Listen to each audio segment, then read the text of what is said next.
महाराष्ट्राचं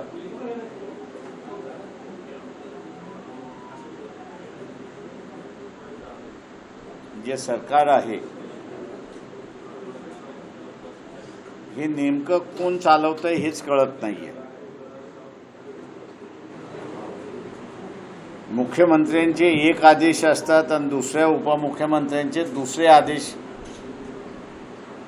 अशी असणारी परिस्थिती आहे।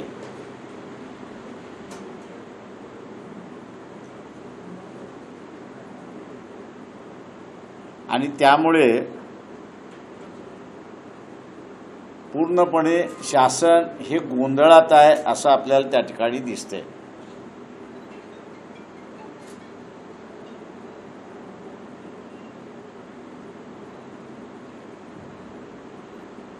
जे शासनामध्ये चाललंय तेच राजकारणामध्ये चाललंय आपल्याला त्या ठिकाणी दिसतंय।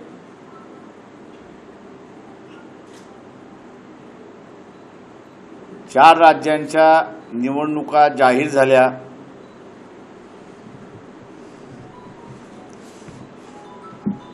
इंडिया म्हणून एकत्र जरी झाले असतील तरी ह्या चार राज्यांच्या निवडणुकांमध्ये वेगवेगळ्या पद्धतीने लढतात आहेत असंच आपल्याला त्या ठिकाणी दिसतंय।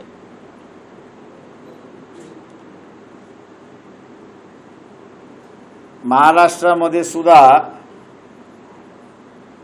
काँग्रेस, एनसीपी आणि शिवसेना आम्ही एकत्र आहोत असं त्या ठिकाणी सांगतायत। सरकार जाऊन वर्ष झालं तरी या तिघांमध्ये सीट शेअरिंगचा फॉर्म्युला अजून ठरलेला नाही।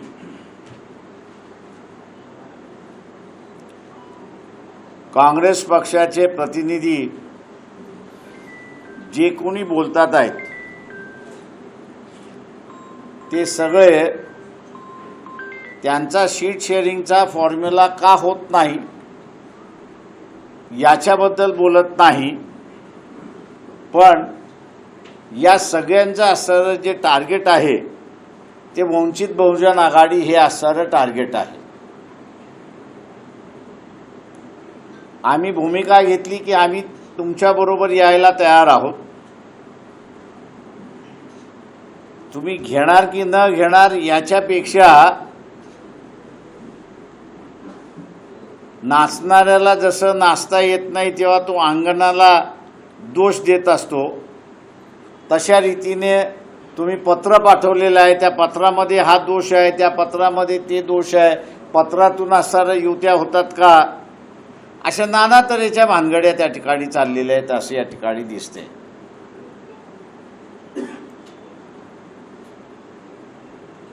आम्ही असणारं सांभाळून घेतोय की यांच्या ज्या काही भानगडी आहेत त्या लोकांसमोर चव्हाट्यावरती येऊ नये अशी परिस्थिती आहे। भारतीय जनता पक्षाबरोबर आपल्याला असणारं लढायचं आहे। आपण बघत असाल की भारतीय जनता पक्षाने धाडी घालायला सुरुवात केलेली आहे नव्याने। मागच्या एक वर्षाच्या कालावधीमध्ये भारतातून 1,13,000 हिंदू, भारतीय हिंदू यांनी नागरिकता सोडली आणि परदेशात घेऊन राहायला गेले। जे सनातन हिंदू धर्माचे प्रतिनिधी आहेत की ज्यांना आम्ही असणारा तुमच्या सनातन धर्मामध्ये शूद्र आणि अतिशूद्राचा स्थान काय राहणार याचा खुलासा करा, याच्यावरती खुलासा करायचा नाही, पण सनातन धर्म ह्या देशामध्ये चालेल असं म्हणून त्या ठिकाणी म्हणायचं। अशा असणाऱ्यांना आम्ही विचारतो, हे जे 1,13,000 हिंदू देश सोडून गेलेले आहेत ते शूद्र आणि अतिशूद्र नाहीत, ते सर्व सनातन धर्मातले सवर्ण आहेत, ब्राह्मण आहेत, क्षत्रिय आहेत, वैश्य सुद्धा नाहीत. तेव्हा अशा या सवर्ण समाजातून जाणारा व्यक्तीला आपली भीती का वाटते याचा असणारा खुलासा आपण करावा. मुसलमान जर गेला असता तर कांगावाच या ठिकाणी मारला असता आणि सांगितलं असतं की सगळ्यात मुसलमानांनी निघून जावं म्हणून.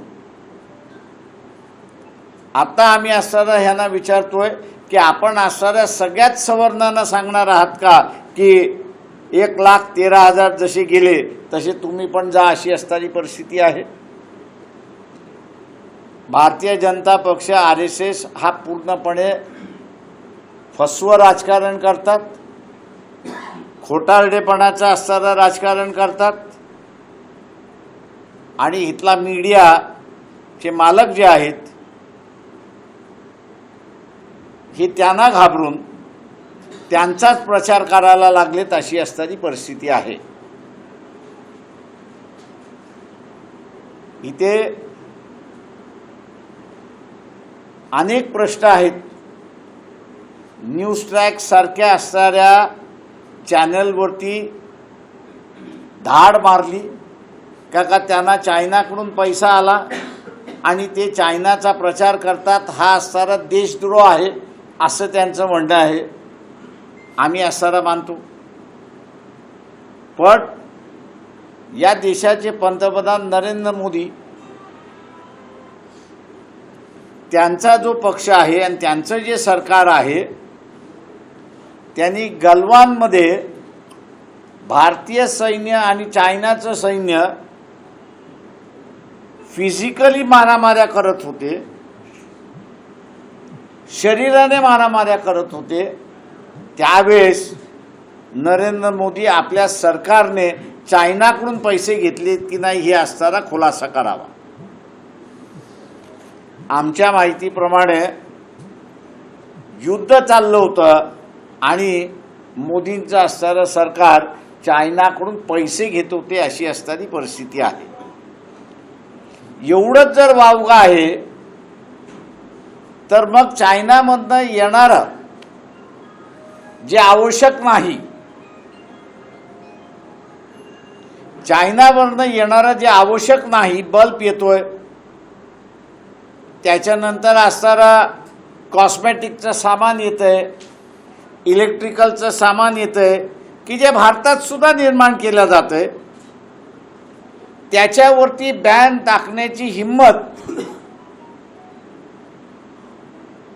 56 इंचाच्या छातीचा असणारा नरेंद्र मोदी यांनी दाखवावं असं आव्हान आम्ही त्यांना असणारा करतोय. चायनामुळे असणारा एक न्यूज ट्रॅक ज्याचा असणारं नाव माझ्या अंदाज 10% वरती लोकांना माहीत नव्हतं, त्याच्यावरती धाड टाकली आणि त्यांना असणारं केलेलं आहे. हे एका प्रकारचं आम्ही म्हणतो की इथं भीतीचं वातावरण निर्माण करण्यासारखं झालेलं आहे. आज मी इथल्या सर्व भारतीयांना आवाहन करतोय की हे इलेक्शन संपता संपता दिवाळी सुद्धा संपणार आहे.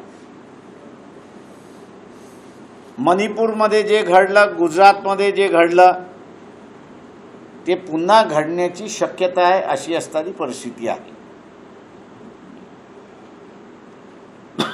आणि मोठ्या प्रमाणात घडण्याची शक्यता आहे. तेव्हा भारतामध्ये नागरिकाने, सर्वसामान्याने यांचा कुठलाही प्रचार झाला, धार्मिक प्रचार झाला, मग तो ईसाईच्या विरोधात झाला, मुसलमानांच्या विरोधात झाला, तर सर्वसामान्य माणसाने रिॲक्ट करू नये असं मी आव्हान त्या ठिकाणी करतोय. यांना जर प्रचार करून जर ते म्हणाले आमची मुलं उतरतील, अमित शहाने स्वतःचा पोरगा उतरावा, उरलेल्या मंत्र्यांनी आपली स्वतःची मुलं त्या आंदोलनामध्ये उतरावी, त्यांची मुलं उतरली नाहीत, आमदार खासदारांची मुलं त्या ठिकाणी उतरली नाहीत, स्वतः आमदार खासदार जर त्याच्यामध्ये उतरला नाही तर सर्वसामान्य माणसाने हे समजावं की हा फक्त प्रचाराचा भाग आहे, पुन्हा हिंदू मुसलमान करण्याचा भाग आहे आणि आपल्याला तिथे असणारा गंडवण्याचा भाग चाललेला आहे, हे त्यांनी लक्षात घ्यावं. बीड जिल्हा हा तसा दुष्काळी जिल्हा आहे. या बीड जिल्ह्यातून असणारा ऊसतोड कामगार त्या ठिकाणी जातो. मराठवाड्यातल्या प्रत्येक जिल्ह्याला माझं असणारं आव्हान आहे की त्यांनी पश्चिम महाराष्ट्राच्या नेत्याला अजिबात इथे थारा देऊ नये. मराठवाडा हा त्यांच्यासाठी इंग्रजी हा जो शब्द पॅरासाइट आहे त्याला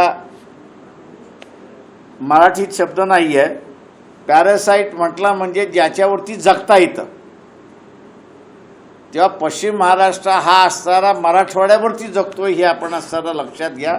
का इथनं जर मग ऊसतोड कामगार गेला नाही तर त्यांच्या असणाऱ्या फॅक्टऱ्या आणि शेतातला ऊस हा तशाच्या तसाच वाळून जाईल.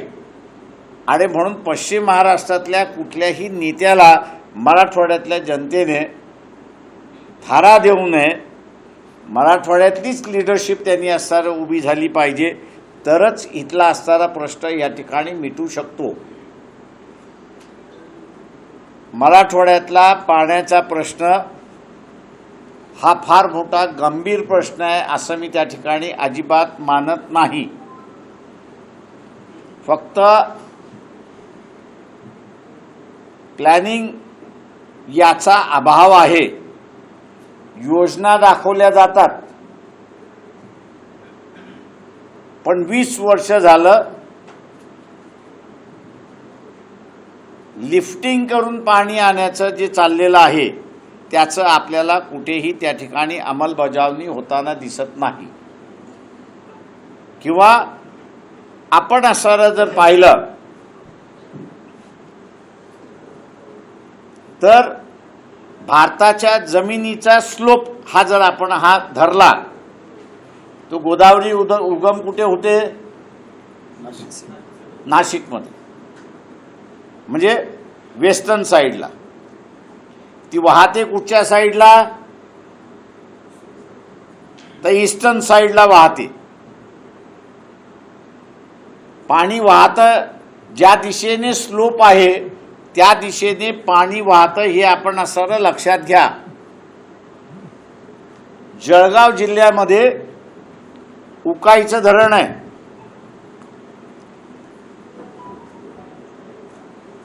या उकाईच्या धरणाची कॅपॅसिटी जी आहे ती 120 TMC ची आहे. नर्मदेच्या एका ट्रिब्युटरीवरती बांधलेली ते तो असणारा धरण आहे. त्याचं पाणी 120 TMC पैकी 100 TMC पाणी हे समुद्रात जातं. आणि ते समुद्रात का जातं? ते उकाईचं धरण सुरत आणि महाराष्ट्राचं जे बॉर्डर आहे त्या बॉर्डरवरती आहे. सुरत हे शहर 10 किलोमीटर समुद्राच्या किनारी बसलेला आहे. त्याचा काहीही उपयोग नाही. आम्ही असणारा अनेक वेळा असं म्हणतोय की हे उकाईचं बॅकवॉटर जे आहे त्याचं चॅनलिंग जर केलं तर त्याचं चॅनलिंग वैजापूर मार्फत किंवा भोकरदन मार्फत हे मराठवाड्याकडं आपल्याला असं वळवता येऊ शकतं. आणि 90 TMC मधनं अर्धा मराठवाडा हा भिजवला जाऊ शकतो हे आपण असं लक्षात घ्या. आणि म्हणून मराठवाड्यातल्या जनतेने लोकल लिडरशिप जर उभी केली का तिथल्या पाण्याच्या काही वाद होणार नाही का ते पाणी वाहून जाते अशी असणारी परिस्थिती आहे.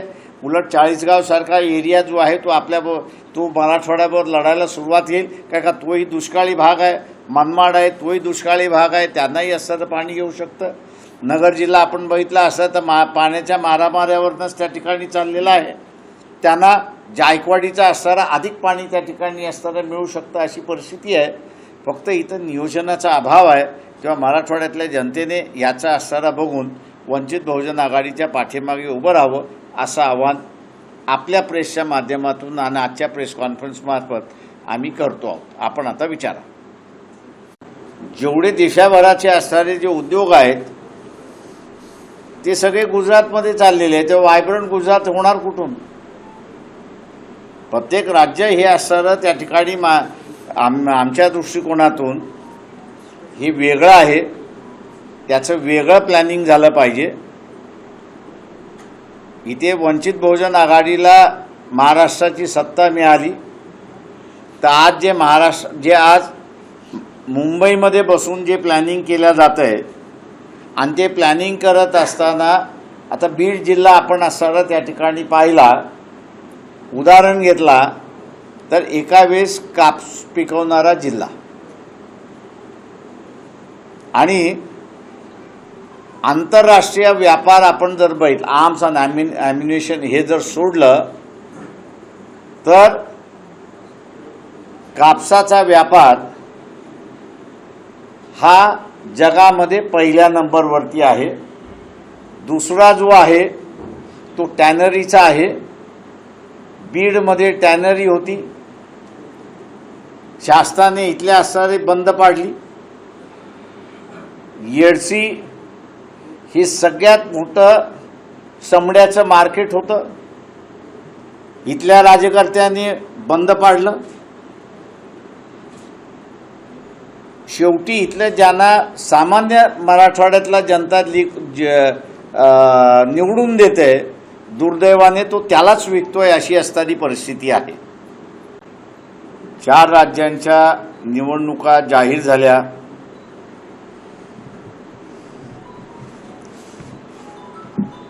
इंडिया म्हणून एकत्र जरी झाले असतील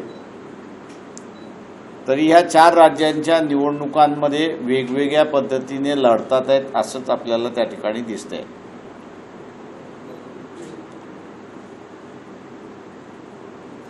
महाराष्ट्रामध्ये सुद्धा काँग्रेस, एनसीपी आणि शिवसेना आम्ही एकत्र आहोत असं त्या ठिकाणी सांगतायत. सरकार जाऊन वर्ष झालं तरी या तिघांमध्ये सीट शेअरिंगचा फॉर्म्युला अजून ठरलेला नाही.